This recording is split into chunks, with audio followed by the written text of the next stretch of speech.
হিন্দু যারা, বৌদ্ধ, খ্রিস্টান, ইহুদি যারা আছে, তারা তাদের মত প্রচার করুক, আমাদের কোনো অসুবিধা নাই। তারা নিজস্ব ধর্মীয় মতবাদ নিজেরা প্রচার করবে, আমরা আমাদের কথা আমরা বলতে থাকব, তাদের সাথে আমাদের দুশ্মনী নাই। এ বাংলাদেশে সমস্ত ধর্মের গির্জা থাকবে, প্যারোডা থাকবে, এই বাংলাদেশে মন্দির থাকবে, আমাদের কোনো এগুলি নিয়ে কোনো প্রশ্ন নাই।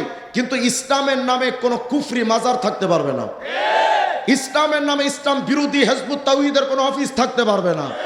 এই বাংলাদেশের নবীর খতমে নবুয়তের চেয়ার চোর কাদিয়ানীদের কোনো অফিস থাকতে পারবে না।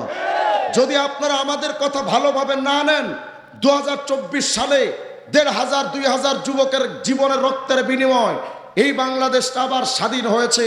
ইনশাআল্লাহ ভবিষ্যতে এমন একটা দিন আসবে, নবী প্রেমিকরা 2000 নয়, 2 লক্ষ নয়, কোটি কোটি মুসলিম তৌহিদি জনতারা নিজেদের জীবনের তাজা রক্ত জমিনে ঢেলে এই বাংলার জমিনে খেলাফত ইসলামী তৈরি করবে ইনশাআল্লাহ। প্রস্তুত থাকবেন ইনশাআল্লাহ।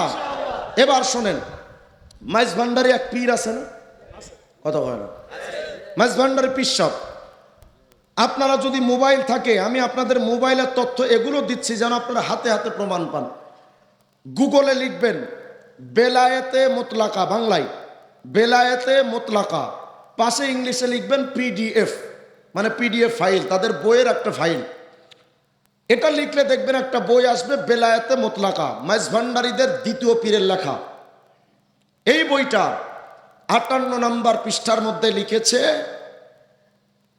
পীর, রসুল, আল্লাহ এক, অদ্বিতীয়, এরা আলাদা কিছু না। বলেন মাইজ ভান্ডারী পীর মুসলমান না কাফের? বলেন বলেন। লালনবাদ, লালন তার বইয়ের মধ্যে লিখেছে, তথ্যটা পাবেন। আমার কাছে বইগুলো ছিল, গাড়ি পাঠায় দেওয়ার কারণে বইগুলো দেখাতে পাচ্ছি না। তাদের একটা বই আছে অখণ্ড লালন সঙ্গীত, 63 নম্বর পৃষ্ঠায়, গত কিছুদিন আগেই চলিতে আমি এসে দেখিয়েছিলাম বইগুলো। তারা লিখেছে, যেহি মোরশেদ সেই তো রসুল, মোরশেদ মানে পীর সাহেব, যেহি মোরশেদ সেই তো রসুল, ইহাতে নাই কোনো ভুল, খোদাও সে হয়। লালন কয় না এমন কথা, কোরআনে কয়। এমন গাজাখুরি কথা কোরআনে আছে কোথাও? পীর খোদা রসুল নাকি একজন, এই বিশ্বাস যারা লালন করে মুসলমান না কাফের? বলেন বলেন, কোন পীরকে আল্লাহ রসুল মনে করা যাবে?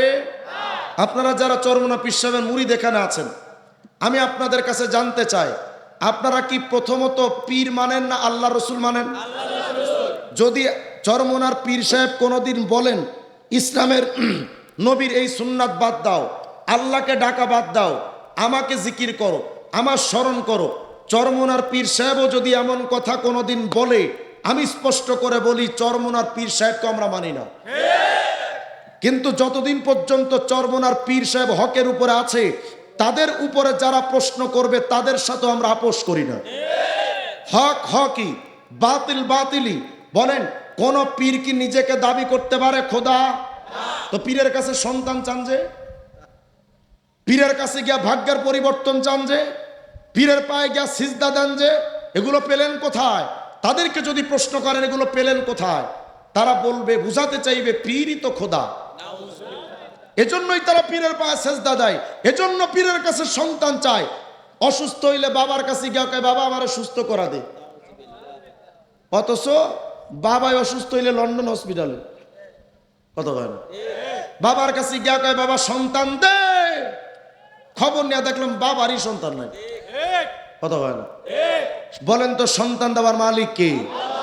এই মাথা সেজদা অবনত হবে একমাত্র কার সামনে? কোন বাবার সামনে অবনত হতে পারে? নবীর সামনে একদিন সিজদা দিয়েছিলেন এক সাহাবী, নাম হযরত সালমান আল ফারসি রাদিয়াল্লাহু আনহু। একটা এলাকায় গেছেন, তো এসে নবীর পায়ে সিজদা দিয়ে বসেছেন। নবী আলাইহিস সালাম যখন দেখলেন সালমান সিজদা দেয়, নবী আলাইহিস সালাম বলেন, লা তাসজুদ লি ইয়া সালমান, খবরদার আমার পায়ে সিজদা দাও কেন? আমাকে সিজদা দিবে না। ওয়াসজুদ লিল হাইয়্যিল্লাযী লা ইয়ামুত, এমন আল্লাহকে সিজদা দাও যেই আল্লাহ কখনো মরবে না। তাহলে সিজদা দিতে হবে মরণহীন চিরঞ্জীব সত্তা কাকে? আল্লাহকে। নবী বললেন, এমন কাউকে সিজদা দাও যিনি মরবেন না। আর এই জালেমরা মরা পীরের কবরে সেজদা দেয়। কোন পীরের সামনে মাথা নোয়ানো যাবে? যাবে? এখান থেকে 4 বছর আগের ঘটনা। তখন আমি চরমনার দ্বিতীয়বার আমি মাহফিলে যাই। তা আমাকে শামসুদ্দোহা ভাই সহ, হাসিবুর রহমান ভাই সহ কয়েকজন মহব্বতের ভাই তারা আমাকে নিয়ে গেছেন হুজুরের খাস কামরায়, চরমনা পীর সাহেব হুজুরের খাস কামরায়। তা আমি গেছি, হুজুরের আরো বেশ কিছু মুরিদান ওখানে আসে। আমি নিজের চোখে দেখা বলছি, আমি ইসলামী আন্দোলনের কোনো সদস্য না, আমি চরমনা পীর সাহেবের কাছে মুরিদও না, কিন্তু আমি হক এবং হক্কানিয়াতের সকলের সদস্য। সত্য যেটা সেটা আমার বলতে তো অসুবিধা নাই, কথা বলে না। আমি নিজের চোখে দেখলাম পীর সাহেব হুজুরের সামনে কয়েকজন মুরিদ গিয়ে একজন দেখেছি মাথাটা এভাবে নুয়ে দিয়ে বলছে, হুজুর আমার জন্য দোয়া করেন, এভাবে। আমি নিজের চোখে দেখেছি। পীর সাহেব হুজুর তখন এরকম হাতে কপালে হাত দেয়া, এই বেটা আমার সামনে মাথা নত কারো কেন? মাথা নত হবে আল্লাহর সামনে। উনারাই পীর। কোন ছাতা মাতার কাছে যান মিয়া? ল্যাংটা পীরের কাছে গিয়া তাকে ভাগ্য পাল্টাইতে পারেন নাকি ল্যাংটা বাবা? যা দেখে বাবারই কপাল খারাপ, কাপড় চোপড় দূরের কথা, যাইন গেও নাই। নাউযুবিল্লাহি মিন যালিক। এরা পীর হতে পারে? তাহলে যারা পীরের দরবারে গিয়া শিরিক কুফরের আখড়া বানিয়েছে, বিশ্বাস করেন আমরা মাজার বিরোধী না, আমিও মাজারের প্রেমিক।